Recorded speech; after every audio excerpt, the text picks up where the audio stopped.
whenever we have multiple disasters like these Muslim attacks, the Turkey, the assassination, the 12 dead and 48 injured, I think it was up to 50 now, with the truck ramming into a Berlin Christmas market, I just want to provide a couple of solutions I know. Number one, we have prescient data, metadata, that's available on transactions, on phone calls, and on all these social media.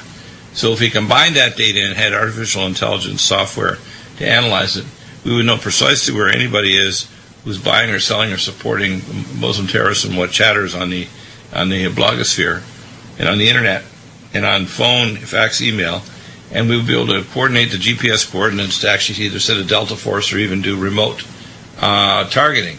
We could remotely target with drones, with radionic technology, and with space-based satellite weapon systems. People may or may not know this, but we can target down to an individual building or even a part of a building using space-based weapons. But the idea of using drones or robot drones to kind of take care of these issues is a very important issue. So, for example, the shooter that was a member of the Turkish police, I guarantee you that there was metadata present that if the CIA and NSA actually want to mine that data, they know precisely who's going to go over the edge or what kind of conversations are going on in whatever language to determine who's going to be a shooter. In an incident like that, it wouldn't happen without some degree of control and communication and financial transactions occurring. So, in order to be able to stop terrorism, you're going to require some form of data omniscience in order to know exactly who's doing what, which is why the conquering of terrorism can also bring the negative side of a biometric world currency and basically a simulation of the real world in sim space so you can control things. So there's some concerns over that too, and we have to guard against the destruction of people's liberty, but on the other hand, we have to have zero tolerance for terrorism and also for corruption. Now, the Electoral College vote, only two pledged Republicans switched. Tim, welcome back. I'm here. Yeah, we almost worried that we were caught shopping. No. Actually, I was out having lunch with my pastor, and we lost track of the time. And, oh my God, you got to get me back. And we did. I came running in. We both are sick. I mean, I'm on CPAC and prednisone, or what do you call it, and bronchial spray, and you're on a steroid spray. Yeah. Well, I can give you some better advice than just being on steroids. Well, I'm taking your Alamed. That's going to help. But for the inhalation, the main inflammatory molecule in the lung is the hydroperoxy radical. That's why cell detox glutathione works good, and you can actually make an inhalation from that with a Sinupulse or an Omron. This really works for me. If I almost. I got it yesterday. If I hadn't had it, what would have ended works up for in you? the hospital. What's working for you? Hey, it's a bronchial spray. I sprayed in my mouth. You're probably getting airway spasm from whatever it could be. A virus or whatever. Before we go on, my brother. No, we're on now. We're on the air now. Oh, okay. Yeah, we are on the air. Sorry. So we'll catch it on the next break. So Tim, there's a lot of news items going on here, and I proposed a couple of ways of dealing with all this terrorism. But the solution to the terrorism problem, from what I can see, with my experience taking care of employees working on the Virtual World project, which is at Shreve Air Force Base, the primary node of the matrix, if you want to call it, and companies like Lockheed Martin, Lucent Technologies, Storage Tech, and IBM Corporation, and understanding the fact that the metadata is available to these agencies, and artificial intelligence systems listening and watching in every language, transactions, communication, social media, we could have metadata which tells precisely not only who's doing what, where they are, and even their GPS coordinates. We could use remote drones, remote radionic technology, or even Delta Force to go in and clean out the rat's nest. And we would know in advance, for example, this young man who shot 8 bullets in the back of the Russian ambassador, we'd probably know who he is and how he got paid and what his communications were. The Russians feel very strongly that it was a false flag by Western intelligence agency. Right. But you see, all these things are speculation after the fact. The fact is the NSA, the No Such Agency, and the CIA and these other agencies, including every country on Earth, including Russia and China, are linked at the top. And there is a power that basically is controlling what I call the sim world, or the matrix.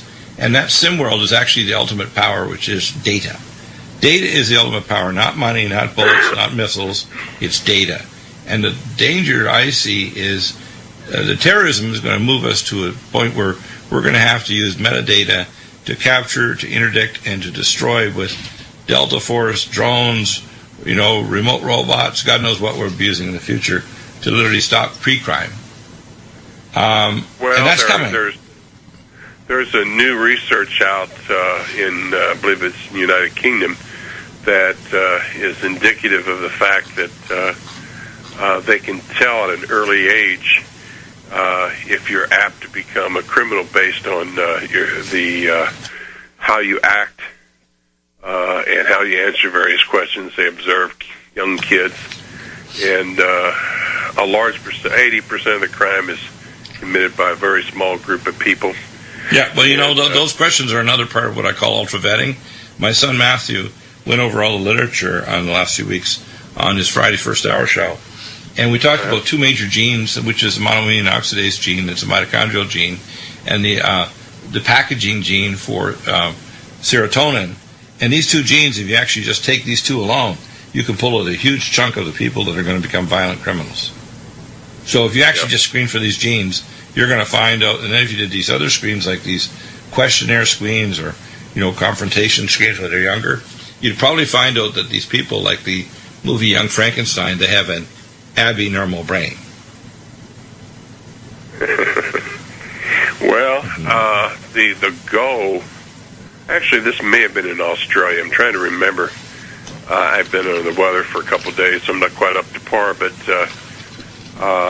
the goal that they are working on with that data is to try to intervene in these kids' lives and,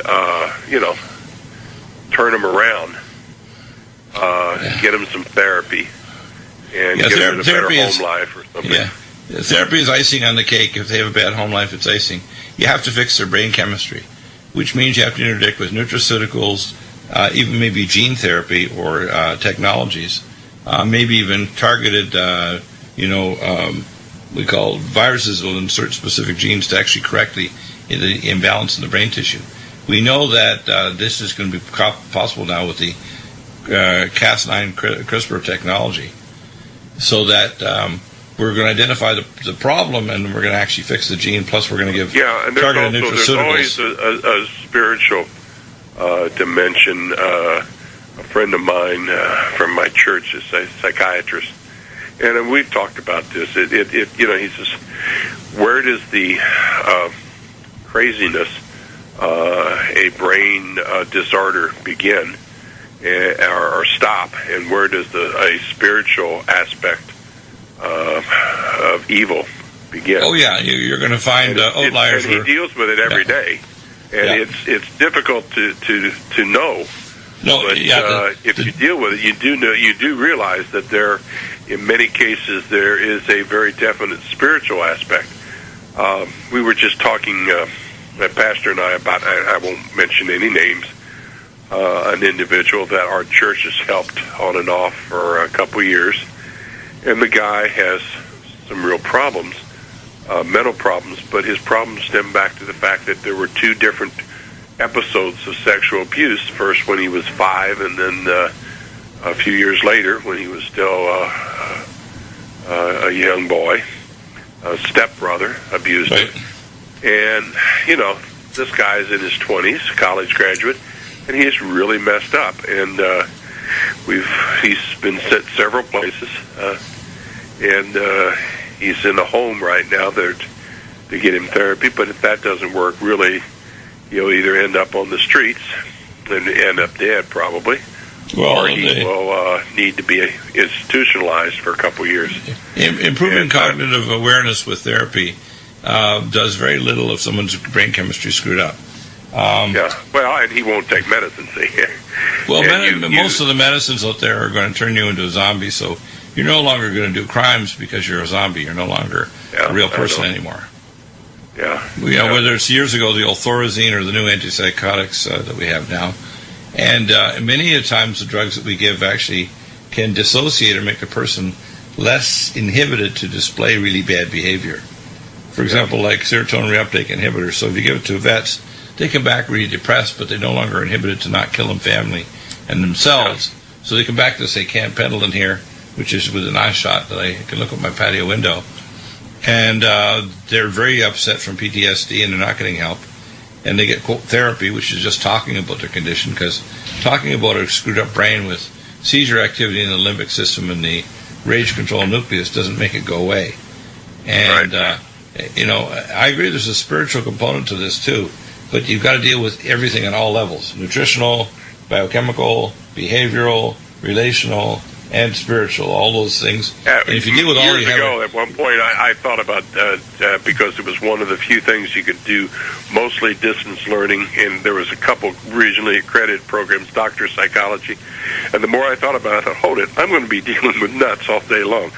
And it takes a very special type of person to deal with disorders like that. And I'm not that type of person. I've tried to help people, and my church has tried to help people a few times, and sometimes, you're batting about half. Yeah. But it's very difficult, and the problem often wasn't created overnight, and it's not going to be solved overnight. There's no magic wand, and it's very difficult. Anyway, let's get back to current events if we can before the break here. The Russians feel very strongly that this was directed to cause trouble between Russia and Turkey, and evidently the Turkish government feels the same way. Right. So obviously, it had to be a planted cider against police force that did this photo shoot.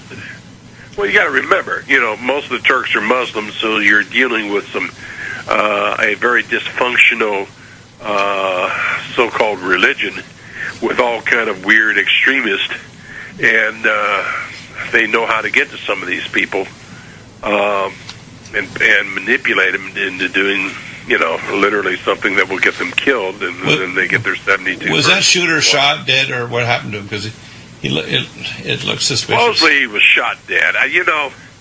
Once you get into the assassination of an important person, did they shoot the shooter though? Was the shooter shot dead, or was he hauled aside to be interrogated?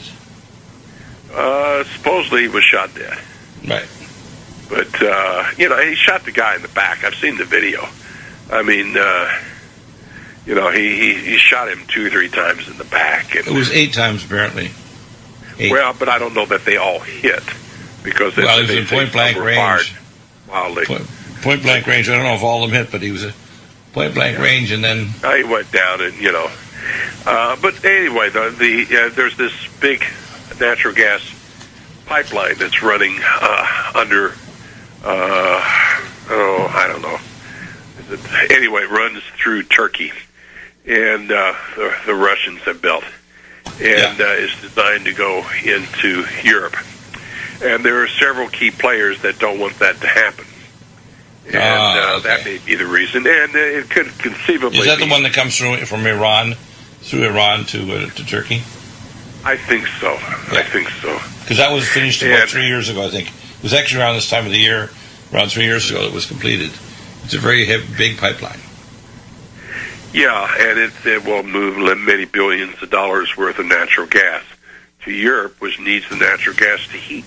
And also, Turkey has no oil and gas. It's interesting. Turkey actually uses a lot of it too. But so and some say it's connected to Syria, but I think the Syrian thing is winding down. But it's I'm concerned what kind of evil they will do to put on the new President Trump's plate as he takes office in exactly a month. He takes office January 20th, and today's December 20th. And I now no longer believe that there's really even any chance of, on the 6th of January, sending it to the House and Senate, the joint session of Congress rejecting it. The attempt to get the electors failed so miserably. There were either 4 or 5 of Hillary's electors. Six for Hillary and 2 for against Trump. Trump. This is 6 now. I know why they added 1, and well, 6, and then 2 that deserted Donald Trump. Right. So once again, a globalist plot fell right on its face. But there was a second aspect to that. It took attention away from Pizzagate. And the public's attention has been described like a bus. When something has to get off in the back for people to get in the front door. Right. There's only so much that people can focus on. And Pizzagate, I think, is extremely important because it looks at the really demonic nature of some of the people at the highest levels of government, not only in the United States, but elsewhere around the world. And that goes to who's pulling the strings. And that has to operate in the dark. Right. Because if the average white, or for that matter African or Asian or whatever, in a pan-European nation like America, Australia, New Zealand, or Canada, or a European nation, if the average Christian wakes up to the fact that many of the people in power are actual Satan worshipers and are involved in child molestations, and it appears maybe even this Pizzagate were actually child murderers, sacrifices, that will enrage people. I mean, it will really wake up people. Yeah, and, there's 3 things they're doing there, and I reviewed this the other day, but I'll just be brief, so I want you to expand on it. The first thing is they do it to compromise people, which is typical move by the CIA. Second is to sear their conscience, like it says in the Bible, so they no longer have ethics. And the third is to have them demonically possessed. So they actually are being avatared by demonic entities. They're actually controlled by evil now. And a lot of people who don't believe in possession say, well, I believe in Jesus. Well, do you think he went across the Sea of Gennesaret and cast out the demons of the demoniac? Yes. Okay, so demonic possession is something, if you say you're a Christian, you've got to believe it's not just a psychiatric thing or a depression thing. Jesus spoke of casting out demons and cast out demons. Right. Multiple times in the Bible. So if you don't believe in that, you don't believe the well, Bible. I'll give you a concrete example. I was speaking in Des Moines, Iowa. I spoke in 42 cities in Israel in 1999 for the Prophecy Club. And I had a big line of people after about a 5.5-hour talk, because I'm long-winded, as you know, at the church there in Des Moines and the stadium. And it was actually a stadium that we had. It was a big auditorium. And really big, and one of the gentlemen came up and he had spoken a really high voice, and he had a big red lumberjack jacket. He must have been 6'5", 6'6". He was a big boy, and he was speaking, "Oh, thank you, Jesus, you saved me." And all of a sudden, he broke out in this really deep, triple deep voice, and it looked like multiple voices speaking all at the same time, and started saying the string of curse words that if you were a pipe fitter or an instrumentation worker and you just smacked your hand on a steel pipe and were cursing, these are words that no human being's ever heard before. So all of a sudden he's starting to spit and like snapping with his teeth. And so 6 men pinned him to the ground, saying, this guy's dangerous, he's going to hurt somebody. And he's bucking and fighting and everything. And I'm off in the corner because it's the end of the thing, and I've prayed with people, laying on of hands, praying with them. And after about 15, 20 minutes, they're saying, "DEAGLE, get over here, help us, man. We don't know what to do." And I was saying a quick prayer. I said, "God, I don't know what to do," and I got a feeling in my heart. I said, "No, I don't either, God." And God says, "Yeah, I know. You don't have a clue, do you, DEAGLE?" So I get over there praying with him, and after about 5 minutes, I put my fingers in so I wouldn't get him bitten off. He said to me, tell him who he is in my kingdom, and it'll leave. So this young man who's bucking around, and of course, I worked in an emergency trauma unit, so when you get somebody that's like psychotic, they got PCP or bad dope, and they're biting, they can hurt you, you know.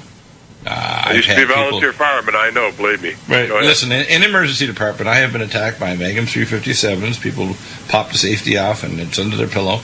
Machetes, giant switchblades, not little buggers, big ones. Ruin your whole day. It can ruin your day. You can fillet you like a fish. Anyway, so I have my fingers in because he's going to bite a finger off. And I'm praying, and I'm saying, God, I don't know what to do. And I got clearly in my head, God said, I know, you don't have a clue, DEAGLE. He said, tell him who he is in my kingdom, and it'll leave. Right? And as I said this thing, and this voice was almost like hearing multiple voices at the bottom of a deep tunnel. Blah, blah. I was thinking, oh my gosh, this is scary. And I said, I know you, Dr. DEAGLE, you're an evil man. And God said, agree with him. But I'm covered by the blood of Yeshua Jesus, and I have the signet ring of the Most High. And it screamed, and you wouldn't believe the blood curdling screaming. Like, I'm telling you, maybe if your goosebumps would have goosebumps. I was like holding on, thinking, God, I hope this is over soon and I don't lose a finger. So all of a sudden, there's a big flash of light, and this guy jumps up, and he's a big guy with a big red lumberjack jacket. He starts doing somersaults, like cartwheels all over this giant, stadium or whatever. And praising God, and he had this real high voice and was very angelic. I'm thinking, my gosh. So one of the drivers that drove me around says, Dr. DEAGLE, he had addressed you and said you're an evil man. I don't know if I should be listening to anything you say. I said, well, I guess Nicodemus, and Jesus said very clearly, the only one who's righteous is the Father in the flesh. That's Yeshua Jesus. We can only be righteous in him if we hear Shema, hear and do his will. So, when we're covered by the blood and we're hearing and doing God's will, we are attributed to be righteous. So God doesn't like us because we're really good or we're nice. He likes us because he loves us before we were formed in the mother's womb. And if we turn to him, he'll power wash off the evil, or even, as I've said, I have an analogy of a transplantation. If the only thing good on you is your left thumbnail, and everything, God has to cut everything else off and transplant his own body to give you a full body, he'll do it. So in other words, he doesn't care if you're perfect except one little minor blemish on you and you're pretty good, but you have to have a little piece of paper that says saved by the blood. If you don't have that piece of paper, you don't have the permission slip for the spiritual surgery of Yeshua, who's going to make you new. And people need to know that there's sinners going up and sinners going down. And yeah, you're completely right. When I talk to people about it, I kind of go the quantum physics route almost, and I say we are part. The whole universe actually is God's living thought of creation. Well, and we know from physics that there really is no matter. We're all strings of energy. Well, yeah. And there is a overriding vibrational frequency that comes from the Creator. I'll make it even simpler. We collectively, that means all the believers, past, present, and future, are collectively the bride of God. Which means we give them children. That's how Jesus described it. Those right. In fact, what's coming together during the tribulation is the evangelism that says, and this gospel, the gospel of Yeshua Jesus, will be preached to the whole world, and then the end shall come, which means that the Philadelphia Christians are going to show up, the 144,000. They're going to be hearing and doing God's will and literally have it on their forehead and on their hand. What they think and what they do is only God's will. If it smells good, tastes good, but if it's not God's will, it's not good. And the problem is people don't get that. They don't realize the only source of good, no matter how smart you are, and I'm smarter than the average rock in a bucket, doesn't mean a damn thing. The smarter you are, the more evil you can perpetrate if you're not doing God's will. Okay, that's right. So it's really, really clear here that when we're looking at Podesta and what a high percentage of the politicians, there's three things they're doing there. Number one, they're compromising people because they have something on them. Number two, they're searing their conscience so they don't have one. And number three, they're making them demonically possessed by evil that controls and avatars their thoughts and their will and their mind now. So they're not their own. The lesson in Pizzagate is there are a lot of these people, and they're at a high level. It's very real. I'm not going to make any presumptions. I think there's a lot of Christians in America that voted with their hearts first and voted to ask God for a period of grace. Now, I'm not saying that Donald Trump is perfect by any means, but he's certainly a heck of a lot better than the probably blood-drinking, flesh-eating witch Hillary Clinton and her campaign manager, John Podesta. And I'm sure that Pizzagate, even though we sort out the details of it and we sort out the misinformation from the real stuff, that some of the highest-level politicians, not only in this country but around the world, are involved in direct pedophilia, Satanism, and the most vile things that you can imagine. Now, and you know, here's the thing: when you look at pedophilia, and say you keep it heterosexual for the example here, why would a man want to have sex with a little girl? She doesn't have a woman's body. There's no breast. It's ludicrous. Let me fill you in some details. I know what you're going to say. No, you don't know what I'm going to say. I can tell you what you. Okay, go ahead. And here's why: because a large minority, at least, of the pedophilic cases are females that are showing excessive attachment to their children, both boys and girls. And when we see the male pedophilia, they're often the object of sexual abuse as a child, often with an abnormal relationship with their mother. Did you know that? Yeah. So what you have to understand is that a great deal of homosexuality, and I saw this, I heard a comment by a very well-spoken Christian many years ago. He said, homosexuals can't reproduce, but they can abuse. And it often starts off with mother abuse of the children, and then sexual abuse later of other relatives of the child. But it's not just, we always think of a homosexual male attacking a young child, but in fact, in many cases, it's both sexes abusing children, sometimes excessive attachment, excessive bad behavior. And these things basically are often multi-generational. In other words, if a mother does it to her child, let's say a little girl, and after the shower she slathers her up with oil and does all kinds of touching body parts that she shouldn't be touching, that little girl is not normal. She's going to think that, mommy did something. They know that this was wrong, but they think that they have an abnormal attachment to their mother. And we see this with little boys, too, where they show a behavior that's sexual, even though they're a prepubertal child, toward their mother. Because maybe that's why some male homosexuals are so attached to their mother. Right, because a lot of time, and when you actually look at these women and you follow them later in life, you find a large number of these women that have these excessive attachments to their children that become lesbians. Yeah. So you can't just think of it as a male thing. And one of the things that's happening lately is they try to stigmatize normal heterosexual male activity, which is not pedophilia, as being the seat that's just a male on little boys or little girls or whatever. No. It's involving both sexes. And what people should start to grasp here, there's a spiritual component that's the main driver. Now remember, the Democratic Party is focused on this. So is the United Nations. The UN has 34 designations. And in the country of Canada, you may not believe this now, but they've actually tried to put out a thing there, if you don't refer to someone as Z, that Z-E, right? Yeah. You can be actually charged with a form of you can be charged with a form of abuse with the Canadian government and the University in Cambridge in Britain. The same thing. The professors can sanction you for not referring to male or female. Well, you know what Donald Trump says? He says, I don't have time to be politically correct, and neither does America. Right, but this is what they're doing in Canada. The Canadians are way too passive.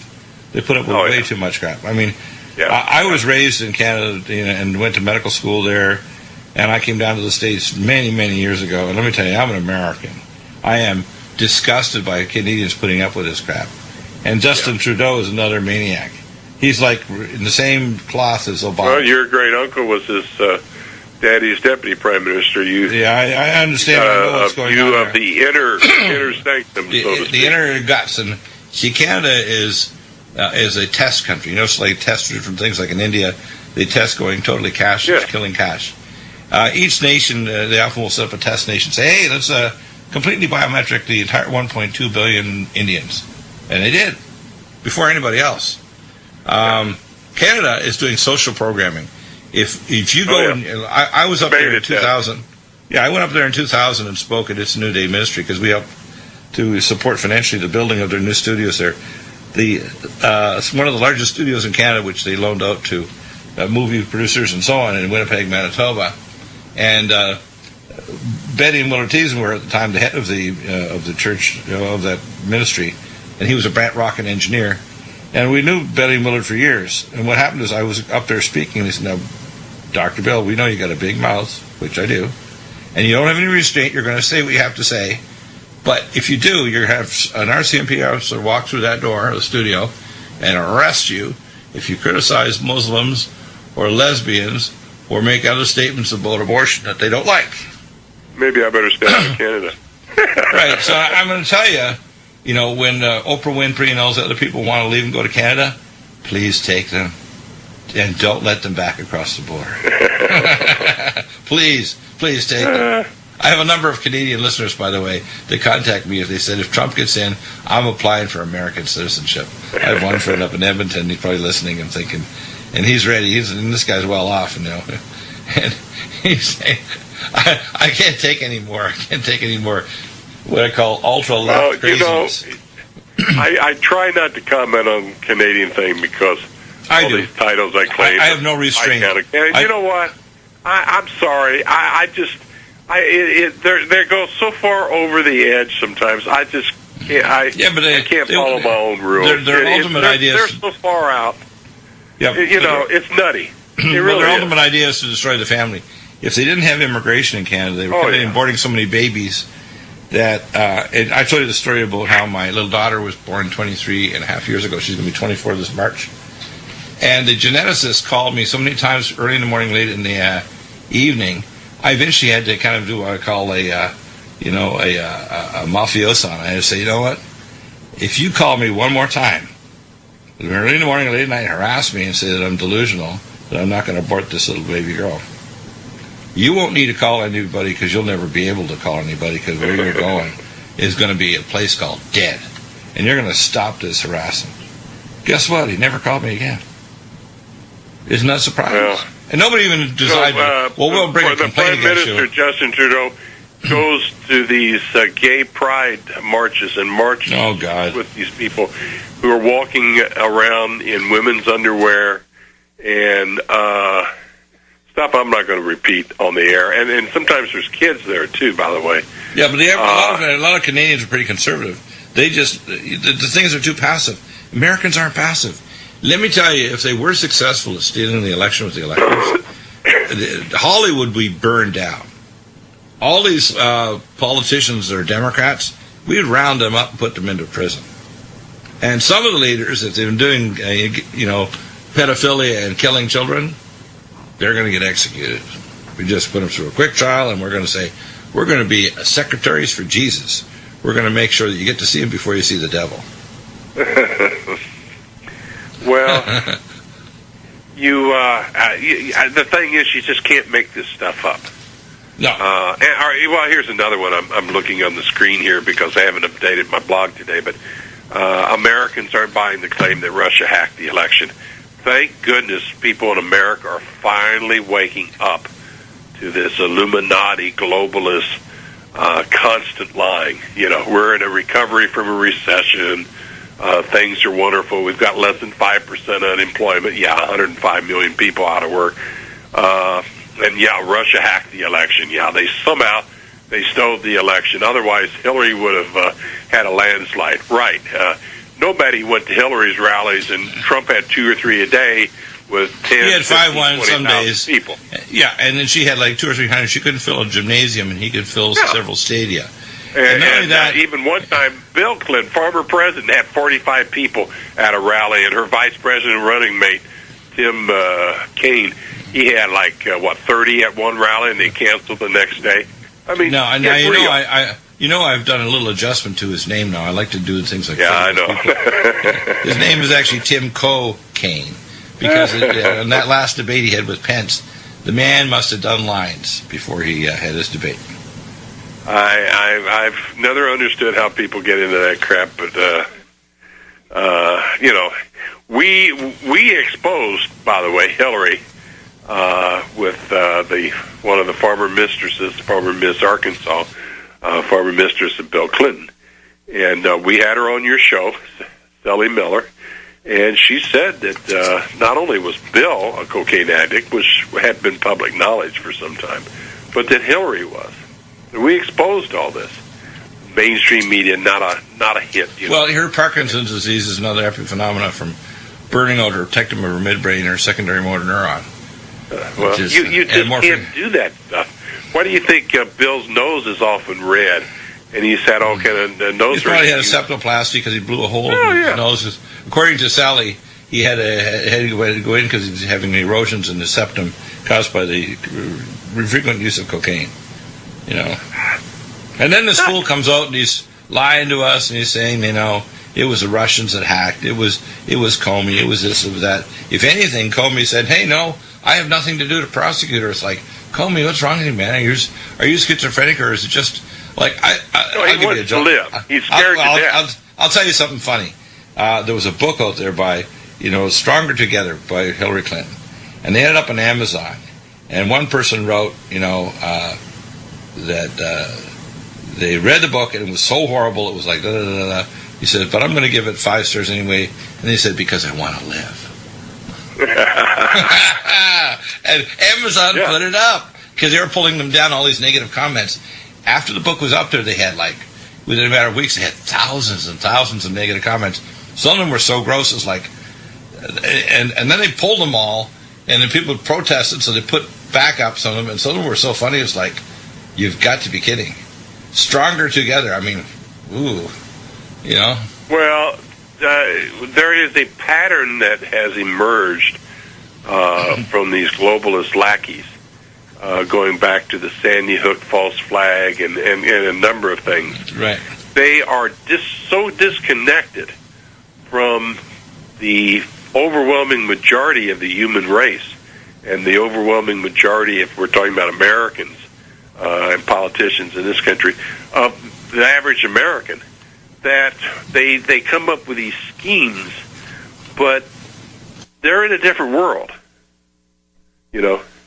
And what makes sense, they took a school that had been shut down for 2.5 years because of asbestos, and they created and bought off all kind of people, had everybody in place, and they created this fake kindergarten slaughter a week and a half before Christmas.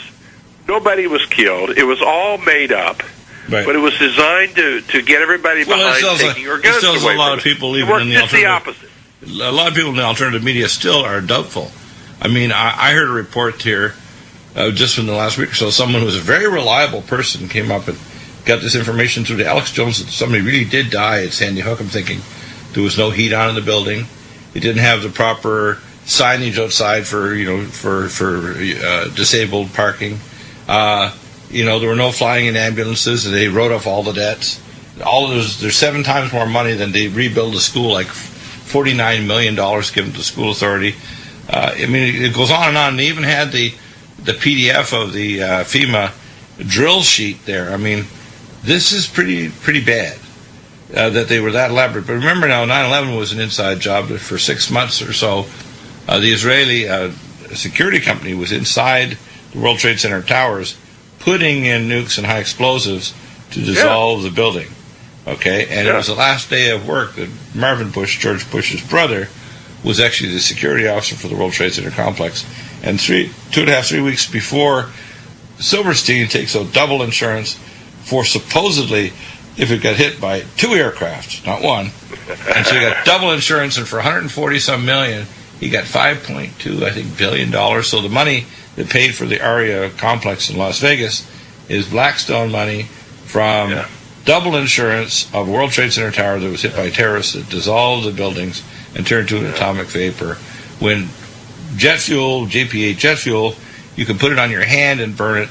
and even in a jet kerosene. nozzle at $1,600 degrees. Slightly refined kerosene. That's half the what gets temperature through it. necessary to dissolve steel. Exactly. But yeah, it turns Exactly. steel, which is paramagnetic. The only thing that can do that is a nuclear explosion that hits all paramagnetic material, including people. Well, But it won't again, vaporize paper. even if you know nothing about the science and you have an 8th grade education, there's one thing that should blaringly stand out. How did 210-story buildings and a 47-story building collapse into a rubble pile that was only maybe 3 or 4 stories and by the high? way, free fall, so they had to be turned into a vapor. Oh, well, so yeah. There was not even resistance. So, Yeah, no, exactly. no, But how? you know, But where did it go? Well, it vaporized. But 40% of why it wasn't in the debris pile. why wasn't that rubble pile 40 stories high? Well, because 40 to 60% of the building was turned to an atomic vapor. It was instantly vaporized, including the radio tower on the top. So anyway, what we Actually, have there's here a now, video that shows it. That shows that tower Right. literally dissolving in a sense. Right. As Now, it the falls. other big story that I want you to open up on is it shows Angela Merkel with blood on her hands on drive. Well, that's a Photoshop photo, but Yeah, I know. she most certainly has blood on her hands. Right. And in the case of Angela Merkel and the people around her, I'm sorry, nobody is that damn dumb. Because you couldn't literally chew and walk, chew gum and walk at the same time. She knows what she's doing to Germany and to Right. Europe.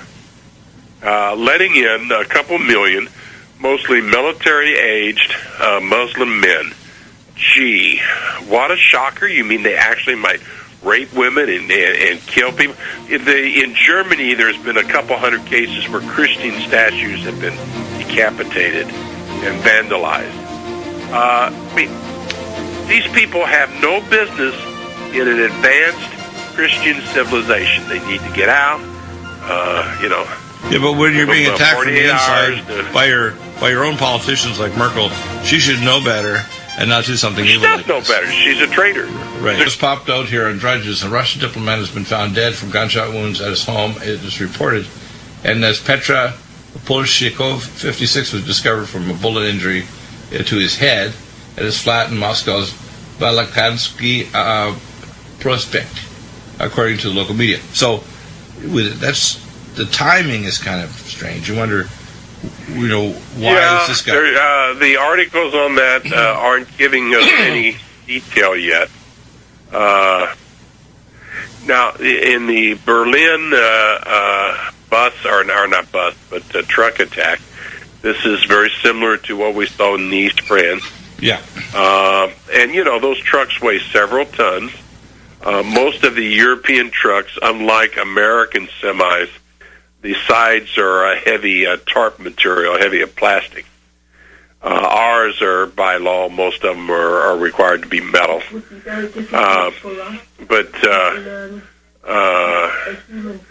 Let me turn something off that just popped up.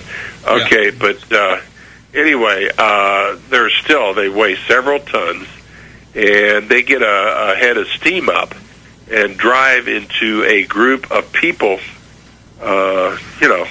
They killed, a dozen and injured 45. I think the number's over 50 This is Merkel's fault.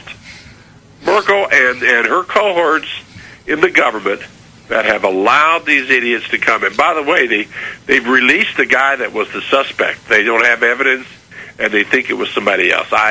Who knows? The German government has covered up so much stuff. Here's the consequences over the next few years. Number one, in terms of the 4 poles of Europe, the Turkish pole has been very important since the 1960s with Kennedy and the Cuban Missile Crisis. Most people don't realize there were some missiles left in Cuba for 30 years after the Cuban Missile Crisis, and we had missiles in Turkey aimed at the Soviet Union. We also had listening devices, including satellite things. So we've had an arrangement with Turkey. A friend of my father's, his son was the CIA operative in Turkey. Right. I knew about that years ago, Right. So that's the first thing. The second thing we have to understand is that Turkey is starting to make deals with Iran and Russia. And in fact, this assassination was probably to try to screw that up.